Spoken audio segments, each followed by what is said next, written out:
보통 이제 요 금지행위에서 초과보수 얘기를 하면 그 수강생분들 중에 보면 과거에 보면 중개보수를 많이 준 기억을 갖는 수강생들이 많거든요.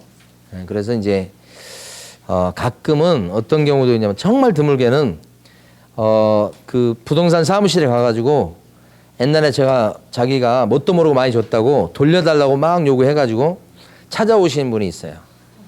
그래가지고 그 찾아올 때는 이제 저기 구청에 이른다는 말을 꼭 해야 되고요. 구청에 이른다는 소리 하면 부동산 사장님들은 되게 긴장해요. 그래서 뭐 그러신 분도 계시더라는 얘기지. 정말 드물게는. 예. 근데 사실은 뭐 중개보수 법정 한도를 지킨다 뭐 이거보다 제가 볼 때는 자기가 봤을 때 뭐 잘 거래가 됐고 괜찮다면 그 중개보수의 그 금액에 꼭 얽매일 필요 있겠냐 이런 생각을 많이 가져요. 그래서 뭐 법을 지켜야 되는 게 맞긴 한데 경우에 따라서 막 그 조금 부동산 사장님 쪽에서 좀 막 여러 가지 방법을 써가지고 많이 챙기는 경우가 있어요. 그런 경우가 아니라면 뭐 만약에 이제 스스로 생각했을 때 좀 많이 도움을 받았다 생각이 된다면 좀 더 줘도 그 뭐 나쁠 건 없다 이런 생각이 들어요. 그게 나중에 가면 다 도움으로 돌아옵니다. 또 어떻게 보면 상대방 입장에서 봤을 때 이제 그런 거에 대해서 자기도 다 이제 생각을 하고 있겠죠. 부동산 상임 쪽에서도. 물론 이제 그 한 건 가지고 모든 걸 다 판단할 수 없지만요. 그래서 꼭 그 우리 이제 현실적으로 봤을 때 뭐 한도 넘었냐 안 넘었냐 가지고 뭐 너무 예민하게 반응할 필요는 없다라고 그냥 저 혼자 생각해 보는 거예요. 제가 인생을 그렇게 살아서 그런가 모르겠습니다만. 자, 그 다음에 이제 금지행위 중에서 교란행위 중에서요. 여기 지금 5개 나옵니다.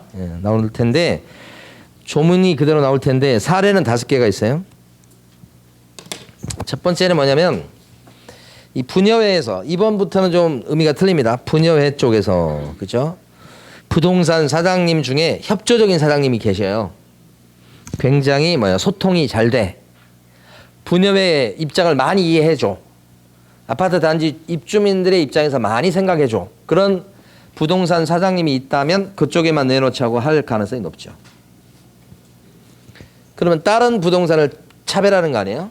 그래서 협조적인 부동산, 특정 부동산한테만 내놓읍시다라고 하는 것은 여기만 내놓자고 하는 것은 금지행위, 교란행위에 들어가요. 반대로 반대 입장 있죠? 이 생긴 것부터 좀 깐깐하게 생겼잖아요. 그래서 상호도 보면 황소부동산이야. 그래서 이렇게 되면 비협조적인 사장님과 관련해서는 분여회에서 거기다 내놓지 말자고 주장하는 거예요. 여기는 내놓지 말자. 다른 데는 몰라도 이렇게 되는 거예요. 그러면 부동산 사장님을 차별하는 거잖아요. 그러니까 이런 것들이 이제 교란행위에 들어가요. 그래서 여러분 그 교재에 216페이지 있어요. 216페이지 보시면 아래쪽에 가면 동그라미 1번부터 5번까지 박스가 있거든요. 그 중에 자 동그라미 1번을 읽어보시는 거 지금 속으로.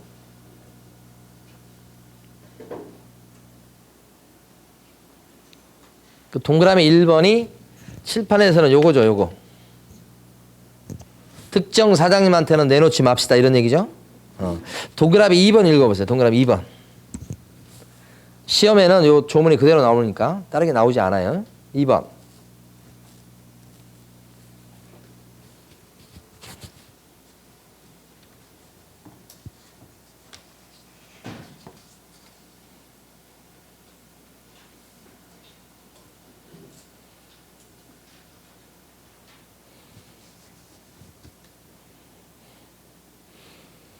길지만 제가 봤을 때 핵심적인 부분은 어디냐면요. 둘째 줄에 보면 특정 개업 공인중개사 등에게만 중개 의뢰하도록 유도 이거야.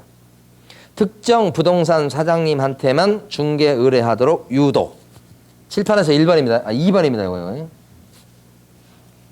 이렇게. 자, 그 다음에 세 번째 경우는 어떤가? 분여에서 보니까 자기 아파트 단지가 9억이라는 거예요. 시세가. 말도 안 된다. 어떻게 하냐면 분여회에서 회의를 열어가지고 우리 입주민들이 저쪽 아파트 단지도 10억인데 우리가 거기보다 못한 게 뭐냐 이렇게 되는 거예요.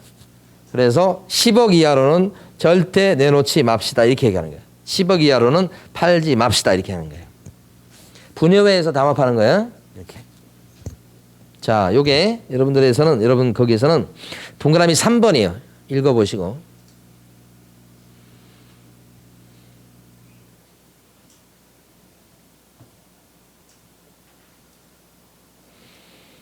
특정 가격 이하로 여기가 포인트죠.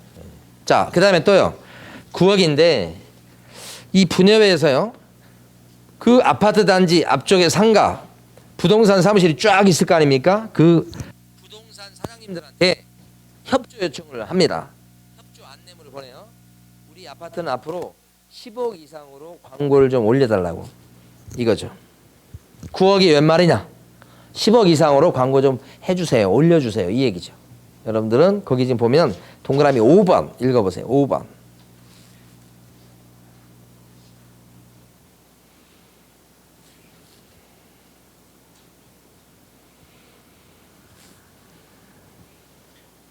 동그라미 5번이요. 포인트는 뭐냐면 높게 표시 광고해 주세요. 둘째 줄, 첫째 줄 높게 표시 광고해 주세요. 그거예요. 그 말이 오면 이것도 교란행위 이렇게. 자, 마지막 하나. 지금 분여에서 가만히 보니까 요 을이라는 여기 비협조적인 부동산 사장님이 계셔요. 여기. 예. 근데 그분은 말이 안 통해. 10억 이상으로 광고를 해달라는데 계속 9억으로 올리고 있어요. 그럼 응징하고 싶은 거예요. 응징.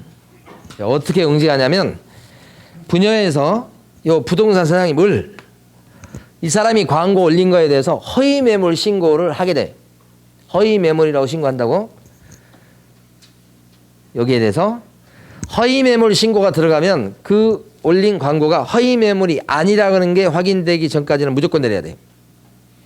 그러니까 광고 올려놓으면 여기 분여의 총무가 일타로 신고를 해요. 그러면 광고를 올렸다가 내려야 돼. 이제 허위 매물 아니라는 게 전화로 확인되면 그 다음에 다시 올려요. 올려놓으면 그 다음에 누가 나서냐면 이제 부회장이 나서요. 분여회. 그래서 다시 또 요 부동산 사무실 사장님을 또 괴롭히는 거예요. 광고 못하고 영업 못하게끔 하는 거예요. 그게 바로 뭐냐면 광고 방해죄예요. 이게 넓은 의미에서는 이게 다 업무 방해죄입니다. 업무 방해죄. 그래서 동그라미 4번을 읽어보셔요.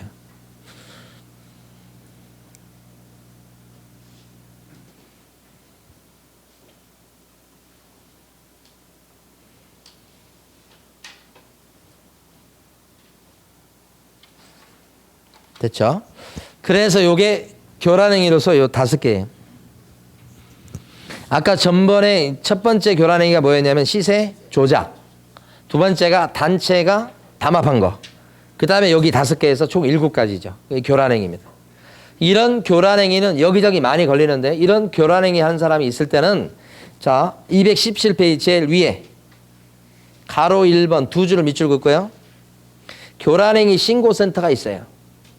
그 교란행위 신고센터에 신고할 수 있어요. 그러면 제재를 받게 돼요. 가만히 보면 지금 교란행위 중에서 앞에 2개 있죠. 시세 조작, 그 다음에 단체 담합. 요것은 부동산 사장님 쪽이에요. 단지 앞 상가에 있는 부동산 사장님 쪽 얘기고, 요 단지 내 단지 아파트 여기 분여에는 요쪽이에요. 그래서 분여회하고 여기 요 부동산 사장님 단체하고는 약간 갈등 대립 구조에 있어요. 이렇게. 그래서 여기 해당되는 게 아까 5개, 여기 해당되는 게 2개 이렇게죠. 서로 이렇게 서로 째려보고 있다고요. 아침마다. 근데 여기 지금 분여회 여기 단톡방 같은 게 있을 거 아니에요?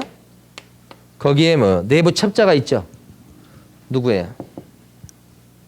첩자. 여기 사장님요. 갑이요. 여기 사셔요. 응? 여기서 막 여기 부동산 사장들 욕한 거 다 댓글 안 달아 가만히 보고만 있어. 그래가지고 여기 와서 일러. 어떻게 할 건지 다 일러 이렇게. 이 전쟁이에요, 전쟁. 요 중간에 껴서 이러지도 못하고 저러지도 못하는 사람이 있어요. 경찰이에요, 경찰. 응? 여기서 여기다 찔러. 여기를. 여기는 얘네들을 여기다 찔러 이렇게. 그러니까 신고 접수 받아놓고 수사 중입니다. 그러면서 2년 가요. 2년. 수사 못하겠어요. 우리 수사했다가는 우리가 가루가 되겠어요. 이렇게 2년 간다. 2년. 예. 실화예요. 실화. 용산에 있었던 일이에요. 예. 자, 그 다음에 이제 넘어가셔서 우리 교재는 어디 가시냐면 중개보수를 해보도록 합니다. 마지막으로. 예, 여러분 교재는 238페이지.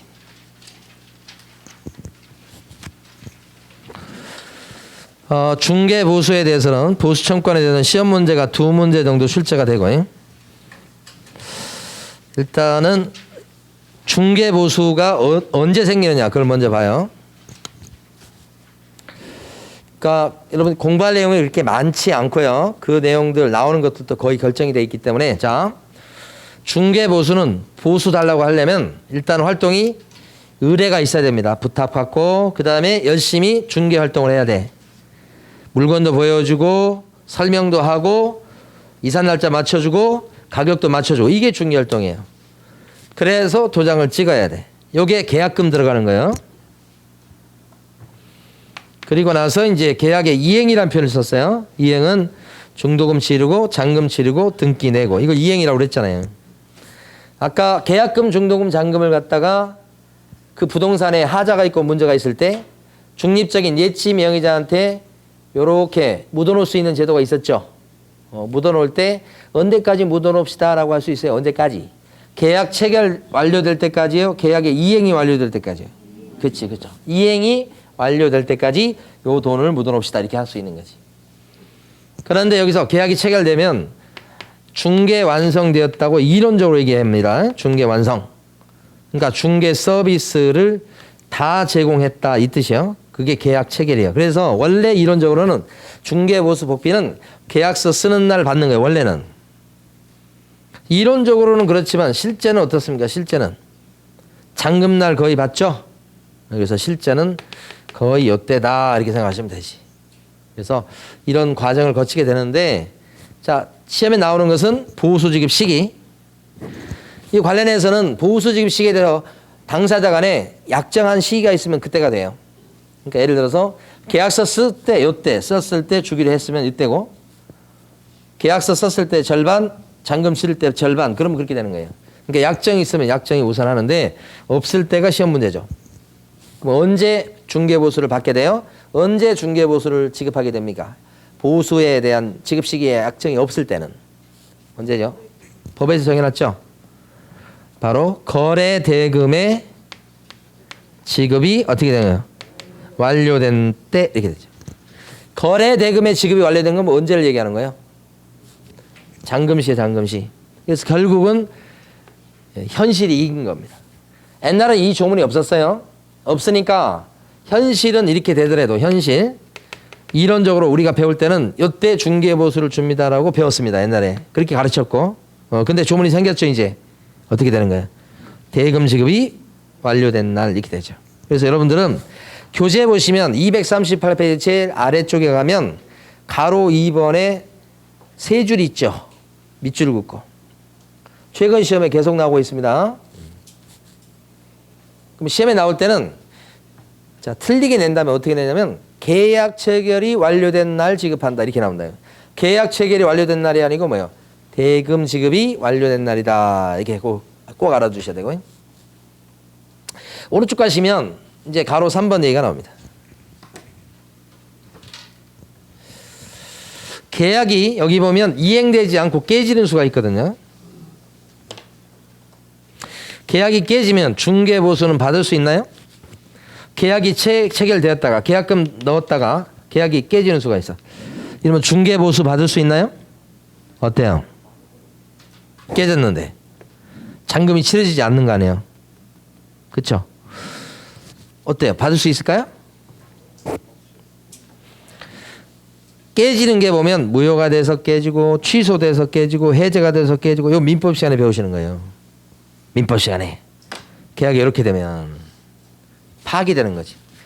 그 깨진 책임이 누구한테 있냐에 따라서 달라지지. 깨진 책임이 부동산 사장님한테 있어요. 그 복비 다 받을 수가 없게 되겠죠. 깨진 책임이 사장님한테 없어요. 그럼 복비 받을 수 있다. 두 개로. 간단해요, 간단해요. 현실을 따지시면 안 돼. 그러니까 제가 수업을 이제 진행할 때도 그걸 자꾸 이제 생각할 텐데 현실과 이론이 다른 게 되게 많아요. 그러나 여러분은 시험 보는 입장이야. 그럼 현실이 중요한 게 아니에요. 실무적으로 어떻게 처리되느냐가 중요한 게 아니고 이론을 시험 보는 거예요. 이론을. 그러니까 부동산 사장님 때문에 계약이 깨지면 받을 수가 없고 부동산 사장님 책임이 아니면 받을 수 있다. 이렇게 조문이 있어요. 조문이. 그럼 만약에 생각해 보세요. 개업 공인중개사가 매수인을 붙여줬는데 매도인을 붙여줬는데 그 매수인이 가만히 보니까 이게 계약금을 넣었는데 이 매도인이 사기꾼이야. 그러니까 중개사장님은 매도인이 사기꾼인 걸 모르고 소개시킨 거야. 그래서 매수인이 계약금 넣은 돈을 사기당해서 다 날려버렸어. 그럼 사기당한 매수인은 어떻게 해요? 계약을 취소하겠죠. 사기나 강박 뭐 이런 거 차고 배우시잖아. 그러니까 매수인은 계약을 취소해. 없던 걸로 하다 취소한다는 거예요. 그렇지만 계약금은 날아가 버렸지. 이랬을 때 계약이 취소된 게 누구 탓이요? 사장님 탓이지. 사기꾼 소개시켜서. 이때는 보수 받을 수 있을까요? 그럴 리가 없지. 못 받지. 오히려 사기꾼을 소개시키는 바람에 계약금 떼어가지고 손해본 거에 대해서 물어줄 책임이 있다고 오히려 봐야 돼요. 계약금 날린 거 물어줘야지. 왜 사기꾼을 소개시켰어? 잘못했잖아. 물어줘야 된다. 이렇게 되는 거지. 그런 사례들이 가끔씩 나오니까 그걸 기억하셔야 돼요. 그걸 뭐 암기할 건 아니고 가만히 생각해 보시면 아죠. 자, 만약에 이런 경우 있을 수 있죠. 매수인이 계약을 체결했다가 계약금 넣었는데 다음날 와가지고 매수인이 안 하겠다고 하는 수가 있어. 물리겠다고 하는 수가 있어. 매수인이. 그럼 이유는 뭐냐? 그러면 이유는 별거 없어요. 그냥 마음이 변심한 거지. 변심. 뭐 꿈자리가 안 좋았다 뭐 이런 거지 뭐. 변심을 했을 때 계약을 일방적으로 계약을 해약할 수 있나요? 매수인이? 할 수 있지. 계약금만 넣은 상태니까 할 수 있는데 대신 계약금은 어떻게? 돌려받을 수 없지. 그걸 일방적 해약이라고 그런다고. 해약. 해약의 해제예요. 이거 누구 탓이에요? 매수인 변심 탓이잖아요. 개공 탓이 아니잖아요. 그러니까 부동산 사장님은 어떻게? 받을 수 있다라고 보는 거예요. 이론적으로 딱 나누는 거예요. 실제 이거 받으려고 한다면 되게 힘들 거예요. 실제는 모르셔도 괜찮아. 이론적으로 받을 수 있다. 이렇게 두 개 나눠서. 자, 오른쪽 페이지 갑니다. 239페이지 제일 위로 가면 가로 3번에 중개보수 청구권의 소멸이라고 돼 있죠. 네, 거기서 동그라미 1번 밑줄 긋습니다. 개업 공인중개사의 고의 또는 과실로 인해서 의뢰인 간의 거래 행위가 무효, 취소, 해제가 되었을 때는 중개보수 청구권은 소멸된다. 누구 탓이라고요? 개업 공인중개사의 고의 과실. 이러면 중개보수 못 받죠. 동그라미 2번 개업 공인중개사의 고의 과실이 아니라 거래 당사자의 고의 과실에 의해서 계약이 무효, 취소, 해제가 되었을 때는 개업 공인중개사의 중개보수 청구권에는 영향이 없다 그랬지. 그러니까 개공 탓이 아니니까 보수받을 수 있다 이렇게 되는 거지. 이렇게. 이 두 가지 물어봅니다. 지금 공부한 내용. 나머지 물어보지도 않아요. 자, 이번에 볼 건 뭐냐면 중개보수는 법정 한도가 있다고 공부했죠. 한도 있어요. 만약에 한도를 넘어서 초과해서 받으면 뭐가 돼요? 한도를 초과해서 복비를 받으면 금지행위. 초과보수가 돼서 금지행위 이렇게. 그 법정 한도가 중개 대상 물건이 요 주택일 때 하고 중개 대상 물건이 주택 외 물건일 때 하고 법정 한도를 정하는 게 달라요. 그래서 차례로 보는데 주택부터. 주택을 소개시켰을 때 받을 수 있는 중개보수의 한도는 일단 국토교통부령으로 한도를 정해요. 좀 이따 밑줄 그을까요? 국토교통부령에서 정한 범위 안에서 시도조례로 또 한도를 정해요. 그 시도조례에서 정한 한도 안에서 그 범위 안에서 약정해서 중개보수 받는 거예요. 중개보수는 손님이랑 사장님이 부동산 사장님이 서로 약속해서 받는 거예요. 그 약속할 때 법정 한도를 지켜라 이런 거예요. 지킬 한도는 주로 시도조례표입니다. 그래서 사무실에다가 시도조례표를 걸어두게 돼 있는 거예요. 그 한도 그래서 소비자인 의뢰인 입장에서 봤을 때 내가 중개보수를 얼마나 부담하게 될지를 알 수 있게끔 사무실에다가 시도조례표를 걸어놔라 이런 얘기지.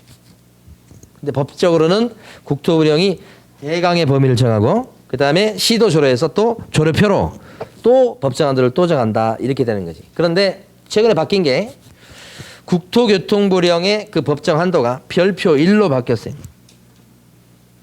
이렇게. 별표 1. 그러니까 별표 1에 법정 한도가 나와요. 그게 여러분 교재에서는 어디냐면 240페이지 아래쪽이에요. 240페이지 제일 아래쪽에 가시면 박스 나와 있죠. 그게 별표 1이라고 돼 있잖아요. 이게 새로 생긴 거예요. 오른쪽 페이지 가시면 박스가 또 있죠. 요건 임대차 등을 소개시킬 때예요. 그래서 별표가 보면 왼쪽 아래 거하고 오른쪽 위에 거 이건데 요게 신문에서 여러분 보신 것은 반값 복비가 바로 이거예요. 요 표예요. 그래서 중개보수를 좀 큰 부동산 가액일 때 줄여준 거예요. 그래서 거기 한번 잠깐 보면 매매 교환이다 그랬는데 왼쪽 페이지 밑에 5천만 원 미만 가액일 때는 1천분의 6. 1천분의 6이라는 건 0.6% 얘기합니다. 0.6까지 받을 수 있는 거고 오른쪽에 보면 한도 금액은 25만 원. 5천 이상 2억 미만일 때는 0.5까지 받을 수 있고 한도 금액은 80. 근데 2억 이상 9억 미만일 때는 0.4까지 받을 수 있으니까 금액이 올라가니까 요율이 좀 줄죠. 그러다가 9억 이상 12억 미만이다 그랬을 때 다시 0.5. 옛날에는 이게 0.5가 아니고 0.9까지 받을 수 있었어요. 그래서 반값 복비가 그래서 나온 거예요. 그 다음에 12억 이상 15억 미만이다 그랬을 때는 0.6. 옛날에 0.9까지 받는 건데 이건 반값까지는 아니에요, 솔직히. 그 다음에 15억 이상일 때는 0.7이니까 이것도 반값은 아니죠. 그러니까 반값 정도 된다고 할 수 있는 건 아까 봤던 그 9억 이상 12억 미만 거기가 아무래도 많겠죠. 거기 금액대일 때는 반값 복비다 그게 이제 현실성 있는 얘기가 되겠고 나머지는 반값까지는 아니에요, 사실은. 어쨌든 이렇게 됐고 오른쪽에 임대차 등도 상한 요율이 최고요율이 떨어지다가 다시 올라가는 구조로 똑같이 되어 있습니다. 그래서 이건 암기할 필요가 없고요. 예, 이거 표 그대로 표가 있다는 것만 아시면 돼. 근데 자 보면 별표 1 지금 봤던 박스 있죠? 그 범위 안에서 시도 조례표를 다시 정하게 되어 있는데 서울시 조례는 이 표를 그대로 씁니다. 그 별표 1이 서울시 조례이기도 하는 거예요. 그러면 여러분들은 서울시에서는 중개보수를 받을 때 뭘 지키면 되는 거예요? 서울시 조례. 이 별표 1을 지키면 되는 거예요.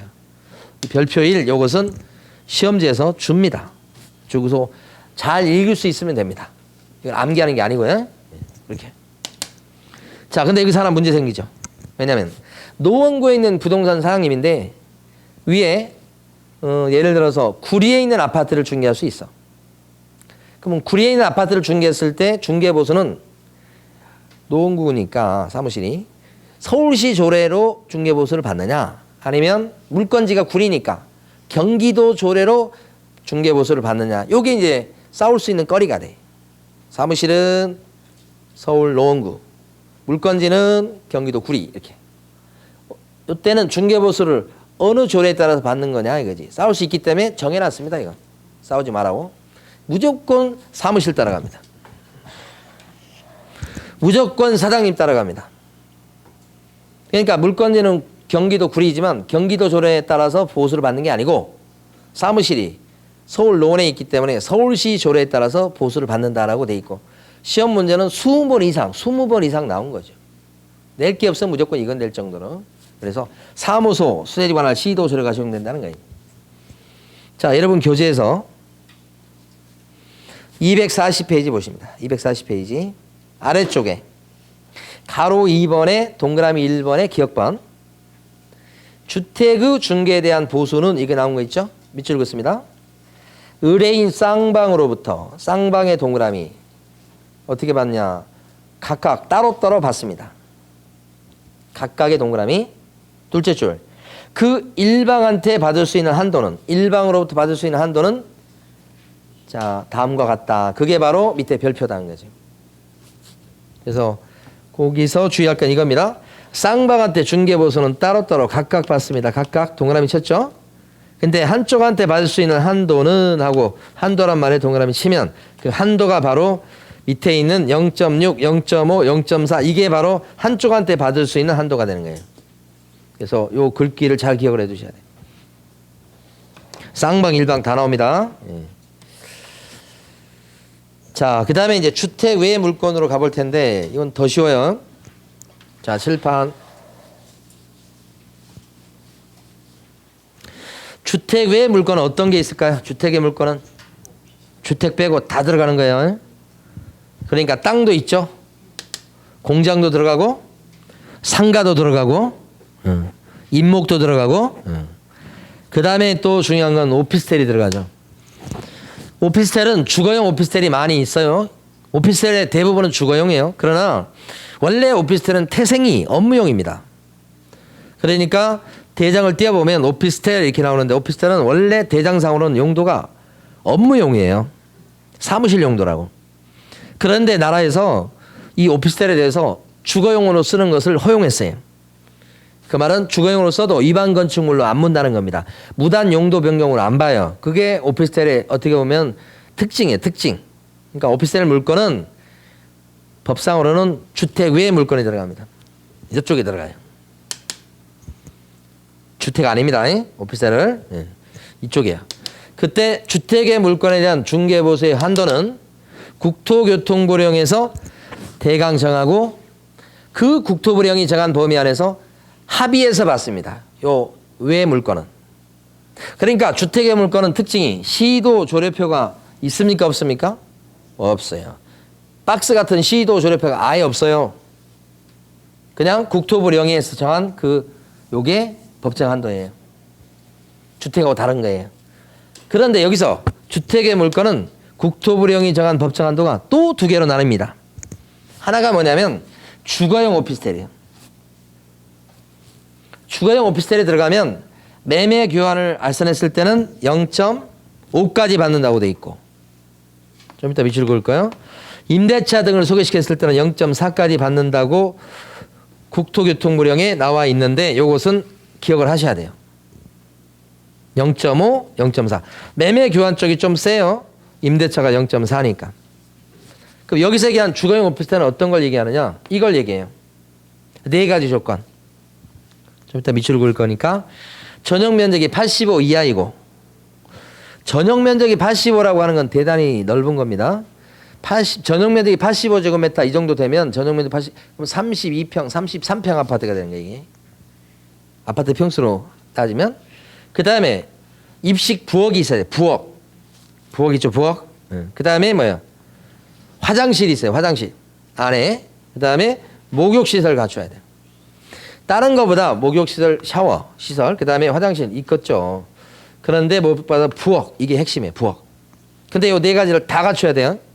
몽땅 네 가지 조건을 다 갖추면 그때가 주거용 오피스텔이에요. 네 개를 몽땅 갖춰야 돼요. 한 개라도 못 갖추면 업무용 오피스텔로 분류돼요. 그러니까 주거용이냐 업무용이냐는 실제 주거용으로 쓴다 이렇게 구별하지 않고 네 가지 조건을 갖추면 다 갖추면 이거, 못 갖추면 업무용으로 보는 거예요.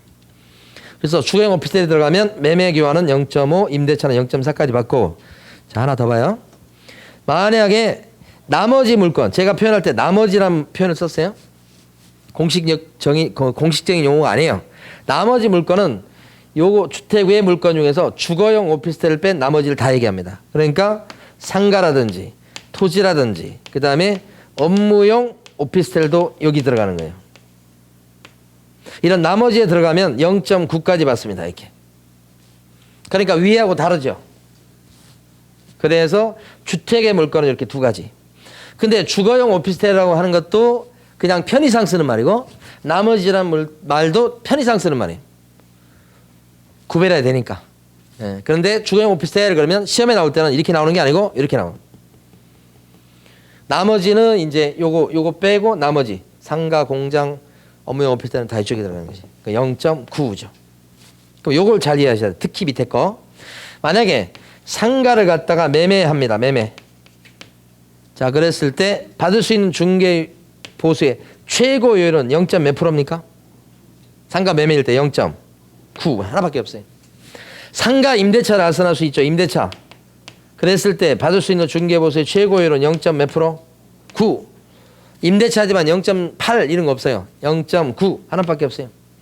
토지 매매를 알선했습니다. 최고 몇 프로까지 받나요? 토지 매매는 0.9 하나밖에 없어요.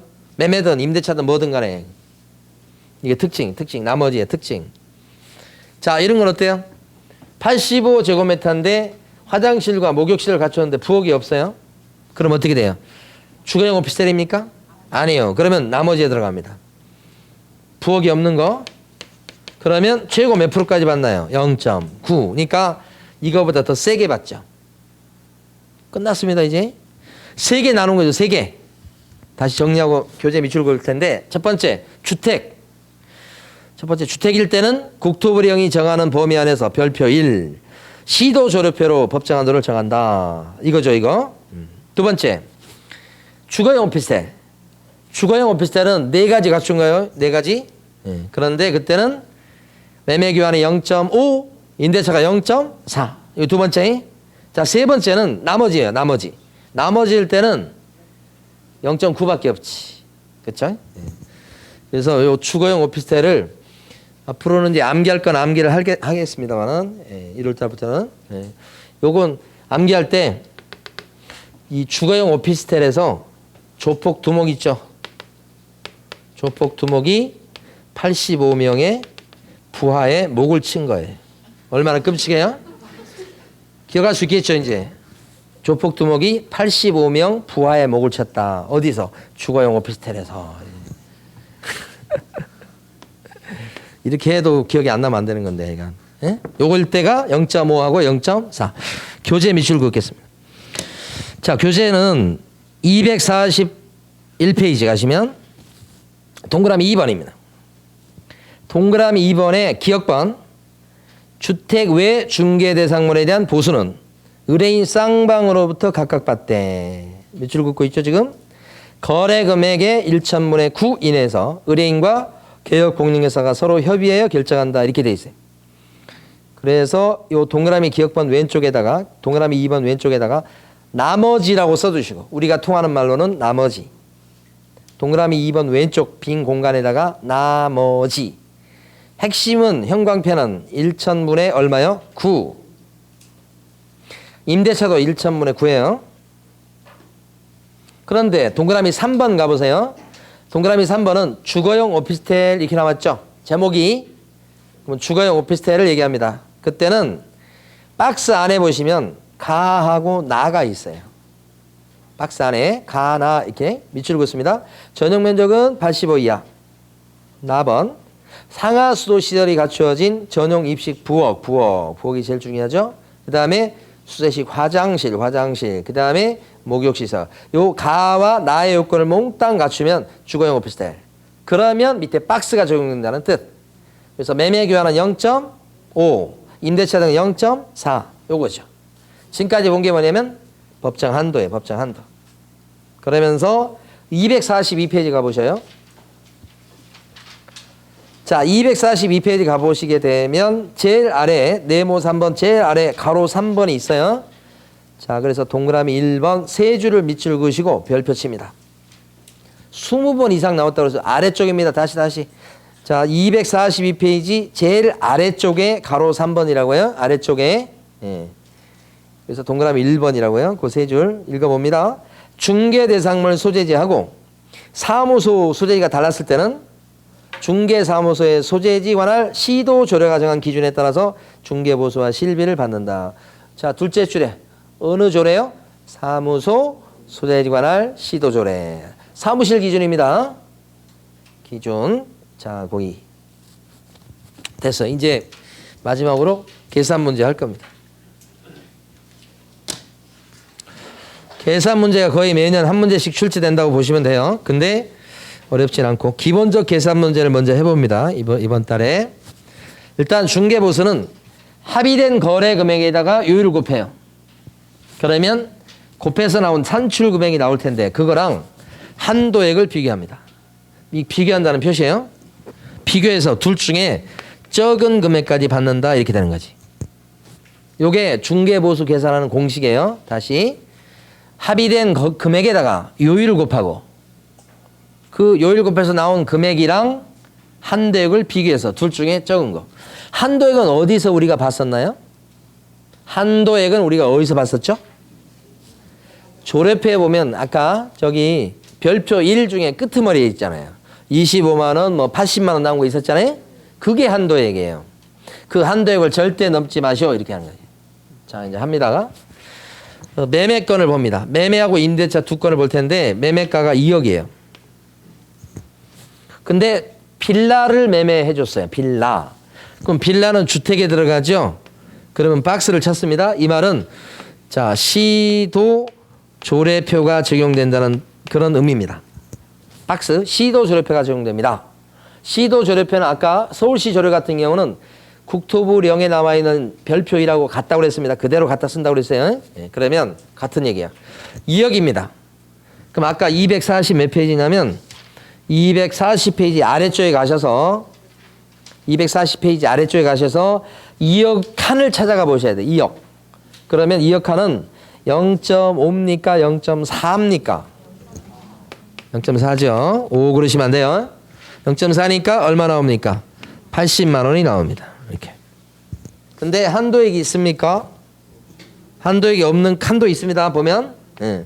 그때 80만 원은 한쪽한테 받을 수 있는 중개보수가 됩니다. 우리가 아까 볼 때 이런 0.4나 이런 것들은 일방한테 받을 수 있는 한도라고 그랬습니다. 일방. 0.4 이런 거예요. 그러니까 이 금액은 한쪽한테 받을 수 있는 돈이죠. 근데 만약에 중개보수를 물을 때 쌍방한테 총 얼마를 받을 수 있습니까? 물어보면 이때는 여기에다가 뭐예요? 곱하기 1을 하셔야 되겠죠. 160만 원이 된다. 답은. 일방을 물어봤다면요. 여기 나온 대로 그대로 80이 답이 되겠다. 이런 뜻이야. 자, 그런데 2억에 매매를 했는데 주거용 오피스텔이면 어떡하느냐. 시험에는 주거용 오피스텔이라고 안 나오고 85명 부하의 목을 쳤다가 지문에 나와요. 그러면 오피스텔인데 주거용 오피스텔. 매가가 2억. 이때는 조례표 적용이 없죠. 우리 머릿속에 있습니다. 머릿속에요. 0. 매매니까 5죠. 5. 만약에 임대차라면 0.4일걸. 5. 그러면 100만 원입니다. 자, 한도액이 있습니까? 당연히 없습니다. 왜냐하면 여기 나와 있는 주거용 오피스텔이나 나머지 물건은 조례표가 없어요. 조례표가 없으니까 한도액이 있을 리가 없어요. 그러니까 여기는 당연히 없는 겁니다. 이건 없는 칸도 있는 거고 이건 없는 거고. 그래서 한쪽한테 받을 수 있는 중개보수는 100만 원이 되는 겁니다. 쌍방을 물어봤다면 200이라고 답을 하셔야 되고 나머지 상가가 예를 들은 겁니다. 나머지 물건이에요. 토지여도 마찬가지입니다. 2억의 상가를 팔아준 거예요. 네, 그러면 2억 곱하기 뭐예요? 우리 머릿속에 있는데 얘하고 얘는 머릿속에 있어요. 2억. 상가는 나머지는 0.9밖에 없죠. 180만 원 됩니다. 한도액은요. 원래부터 없죠. 여기는. 네. 이렇게 계산하는 거니까 너무 쉽죠. 네. 자, 이번에는 임대차를 가도록 합니다. 임대차. 시험 문제는 사실 거의 임대차가 나옵니다. 임대차는 월세 있는 걸 얘기합니다. 월세 있는 거. 월세 있는 거. 그 월세 40입니다. 보증금 4천에 월세 40이에요. 이렇게 하는 거예요. 그럼 요럴 때는 월세를 갖다가 보증금으로 환산해 주는 겁니다. 보증금으로 환산. 그래서 월세 곱하기 100. 그러면 이게 무슨 얘기냐면 월세를 40 받고 있다. 그러면 보증금 묻어놓은 걸 치면 4천을 묻어놨다는 뜻입니다. 그러니까 월세 40은 재산적 가치로 봤을 때는 4천짜리 전세 보증금이다. 이런 뜻이. 그 월급 100만 원 받고 있으면요. 월급 100만 원 이것은 그냥 제 혼자 생각하는 거예요. 월급 100만 원 받고 있으면 그 몸값은 얼마나 보는 거예요? 1억. 월급을 400만 원 받고 있으면 4억 이렇게. 그럼 손흥민은 몸값이 얼마예요? 일주일에만 몇 억씩 받을 걸? 그 월세로 치면 몇 억씩 받으면 한 10억 된다고 하면 10억 곱하기 100이면 얼마예요? 계산이 안 됩니다. 자, 월세 곱하기 100 이렇게 합니다. 그래서 더하기 원래 보증금. 그러면 8천 나와요. 이 말은 4천에 40짜리 월세는 월세 없는 전세로 돌리면 8천짜리다 이 말이에요. 그럼 8천이 거래 금액이 돼요. 근데 이제 주택이면 어떻게 해요? 박스 치고 조례표가 적용되죠. 별표 1, 그러면 요율이 봐. 얼마인지. 241페이지 제일 위에 있죠, 지금. 241페이지 제일 위에 가면 8천만 원은 요율이 어떻게 됩니까? 몇 프로까지 받을 수 있죠? 0.4% 맞습니까? 네. 그럼 32만 원이요. 산출에 한도액 있습니까? 네, 있어요, 있어요. 이걸 절대 넘지 못하게 돼 있죠? 그래서 둘 중에 뭐예요? 적은 금액이요. 적은 금액. 그러면 한쪽한테 받을 수 있는 중개보수는 32만 원입니까? 30만 원입니까? 30. 쌍방을 물어봤다면 60이 돼야 되지. 곱하기 2 하셔야 되는 거예요. 자, 이번에는 주거용 오피스텔입니다. 조건은 4천에 40짜리예요. 그러면 월세 곱하기 100 더하기 보증금이요. 똑같이 공식은. 그러면 8천 나오죠. 다른 점은 주거용 오피스텔에 해당되기 때문에 조례표가 적용되지 않고 우리 머릿속에 있죠. 주거용 오피스텔인데 이게 뭐예요? 임대차입니까? 매매입니까? 임대차니까 0.4%가 되죠. 그럼 32만 원. 한도액은 얼마? 없습니다, 당연히. 그래서 일방한테 받을 수 있는 복비는 32만 원이 정답이죠. 그 점에서 위하고 차이 나는 겁니다, 지금. 이게 없어서. 자, 이번엔 상가입니다. 4천에 40짜리 상가. 환산하면 보증금액은 8천으로 인정이 되는 거예요. 곱하기 100을 하니까. 그럼 여기다가 곱하기 우리 머릿속에 있습니다. 이건 나머지 물건입니다. 0.9죠. 9파는 72, 72만 원 이렇게 되죠. 한도액은요? 없습니다. 예? 쌍방한테 받을 수 있는 총액을 물어봤다면 곱하기 2 하니까 144만 원이 되겠죠. 이렇게. 자, 근데 마지막 요거하고 계산 문제 하나 하고 수업을 마칠 텐데 1000에 30짜리요. 1000에 30이다 그러면 아까 여기서 보면 만약에 보증금 1000에 월세가 70입니다. 이렇게 됐잖아요. 1000에 70이죠. 그럼 환산하면 이것도 8천이요. 근데 이 사람하고 이 사람을 딱 비교하면 보증금과 월세 수준을 보면 이 사람이 딱 절반이요. 그런데 계산해서 중개보수를 갖다가 이제 계산해보면 이렇게 돼요. 월세 곱하기 100이죠. 그러면 3천 나왔습니다. 더하기 원래 보증금 4천 나왔죠. 그러면 아까 이거 8천에 딱 절반입니다. 그런데 보수를 계산하면 보수 부담하는 비중이 금액 말고 비중이 이쪽이 더 세다는 거예요. 그건 이제 저기 시민단체에서 계산한 겁니다. 이 사람들은 어떻게 보면 이 위에 사람보다 조금 저소득층이라고 볼 수 있는데 이거 그대로 계산하니까 복비 부담이 더 세더라 이겁니다. 그래서 이걸 낮춰주려고 어떻게 하냐면 여기 있으면 여기 곱하기 100을 했는데 더하기 원래 보기 해보니까 4천 남았죠. 이 합친 금액이 5천만 원 안 되면 미만일 때는 그때는 새로 계산합니다. 곱하기 70 해가지고 그러면 7321 2100만 원 더하기 1000 그러니까 어떻게 돼요? 3100만 원이 나오죠. 아까는 4000이었는데 3100으로 900만 원 떨어뜨려줬죠. 그러면 그만큼 중개보수 부담이 좀 줄겠죠. 예, 뭐 약간입니다만 그래서 계산합니다. 이때 주택이기 때문에 조례표가 적용됩니다. 조례표. 아까 241페이지에 있는 걸 보셔야 되겠네요. 임대차니까. 예, 그러면 3100이면 5천만 원 미만이죠. 그럼 0.5니까 15만 5천 원이 중개보수가 되는데 한도액이 있습니까? 있습니다. 20만 원. 그러면 20만 원 못 받죠? 둘 중에 뭐요? 적은 거. 이거 받을 수 없고 이렇게 됩니다. 예? 자, 이번에 이제 주거용 오피스텔로 갑니다. 1000에 30인데. 그러면 월세 곱하기 100 더하기 보증금. 똑같이 이렇게 나와요. 다시 계산해 보니까 어떻게? 3100 똑같습니다. 뭐가 달라집니까? 이제 주거용 오피스텔이니까 최고 요율이 우리 머릿속에 있죠. 주거용 오피스텔이니까 매매는 매매기간은 0.5, 임대차는 0.4 이렇게 되니까 4, 1은 4, 4, 32, 12만 4천 원이 나올 거고요. 한도액은 없습니다. 자, 마지막으로 상가 나머지 물건이죠. 3100 나오는 건 똑같습니다. 똑같은데 곱하기 어떻게 해요? 우리 머릿속에 있죠. 0.9니까 27만 9천 원 이렇게 나오겠죠. 예. 그래서 이제 주로 월세에 있는 임대차가 주로 시험 문제 나오게 되는데 기본적인 걸 해봤어요. 우리 교재는 밑줄을 한 군데 그어보겠습니다. 240페이지 위로 가시면 240페이지 위로 가시면 동그라미 3번이 나옵니다. 동그라미 3번에 기억번 보시면 임대차 보증금이 거래 금액이 되고 다만 밑줄 긋습니다. 지금 임대차 중 보증금 외에 차임이 있을 때는 그 월 단위의 차임액에다가 100을 곱한 금액을 보증금에 합산한 금액을 거래금으로 합니다. 이게 원칙이죠. 그런데 동그라미 니은번 다만 합산한 금액이 5천만 원이 안 되면 월 단위 차임액에 70을 곱한 금액과 원래 보증금을 합친 금액을 거래금으로 해야 된다. 이것이 동그라미 니은번이지. 그래서 지금 요 밑에 걸 얘기하는 거죠. 좀 밑에. 네. 자, 그러면 계산 문제를 여러분 한번 풀어보시는데 어디 있냐면 248페이지 가시면 3번 문제를 풀어보십니다. 248페이지 3번 문제.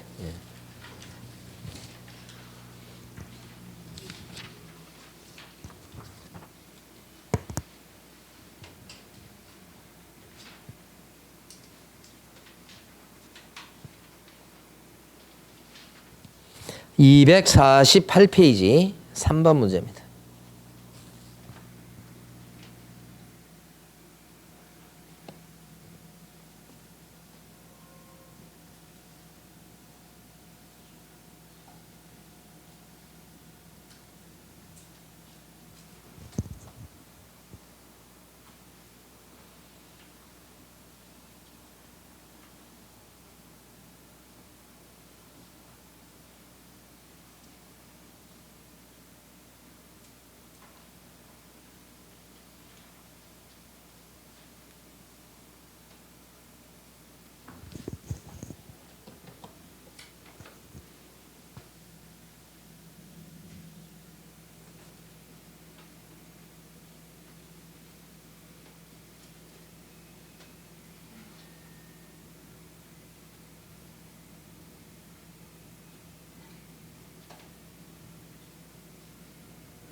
자, 여기 매매가가 6천만 원 나온 게 있습니다.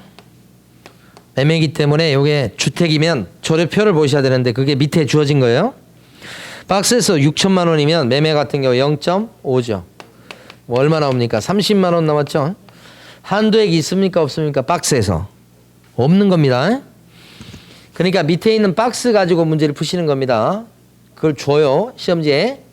앞에 있는 별표, 조례표를 찾아가시는 게 아니고 줍니다. 이렇게. 그 다음에 2천에 얼마인가 이거 1,500에 월세 30입니다. 월세가 30만 원이면 곱하기 100을 해서 더하기 보증금 4,500이죠. 5천만 원이 안 됐죠. 그러면 곱하기 70으로 다시 계산 2,100이죠. 더하기 1,500이니까 3,600. 그럼 곱하기 0.5입니까? 밑에 보니까 0.5. 그러면 5, 6, 30, 5, 35. 18만 원 이렇게 나오네요. 얘하고 얘 금액에 여기 한도액 없어요. 차이는 어떻게 되냐? 차이 얼마요? 12만 원이 답. 정답이 12만 원 되겠죠? 자, 하나 질문 드리고 수업 맞춰요. 만약에 보증금 1,000에 월세가 40만 원짜리라고 한다면 이때는 월세 곱하기 100을 하니까 4천이 됐고 여기에 원래 보증금 합친 금액이 딱 5천 나왔습니다. 이러면 여기 월세 곱하기 70으로 다시 계산합니까? 안 합니까? 월세 곱하기 70으로 다시 계산해요? 안 해요? 안 하는 겁니다. 경계를 정확히 알아두셔야 돼. 아까 지금 저쪽에 썼습니다만 합산 금액이 5천만 원 뭐라고요? 미만. 안 될 때 곱하기 70 하는 거야. 안 될 때. 딱 5천만 원 됐죠. 5천만 원 됐을 때부터는 곱하기 70 안 합니다. 5천만 원부터는 그냥 거기다가 바로 요 곱하기 요율입니다. 이렇게. 그러니까 시험에서는 경계 부분을 정확히 알아야 될 부분들이 몇 군데 있어요. 그런 부분들이 있어요. 그러니까 이런 것들은 글자가 중요해요. 어떤 글자가 중요해요. 아까 우리 밑줄 긋고 갔습니다만은 아까 240페이지 다시 가셔서 어디를 형광펜 칠해 놓으셔야 되는가. 동그라미 니은번인가 거기에? 니은번인가? 있었죠 아까. 니은번에 다만 합산 금액이 5천만 원 뭐예요? 미만. 5천만 원 미만의 형광펜인 거예요. 그래서 5천만 원 이하 그러면 안 돼요. 미만이요, 미만. 네. 자, 그래서 이번 주에 여기 중개 보수까지 또 봤네요. 네. 자, 오늘 금요일 돼서 이제 또 주말이 또 우리 기다리고 있습니다. 그래서 약간 좀 힘이 나기도 합니다. 자, 오늘 고생 많으셨고 다음 주에 뵙겠습니다. 네, 수고 많으셨습니다. 네.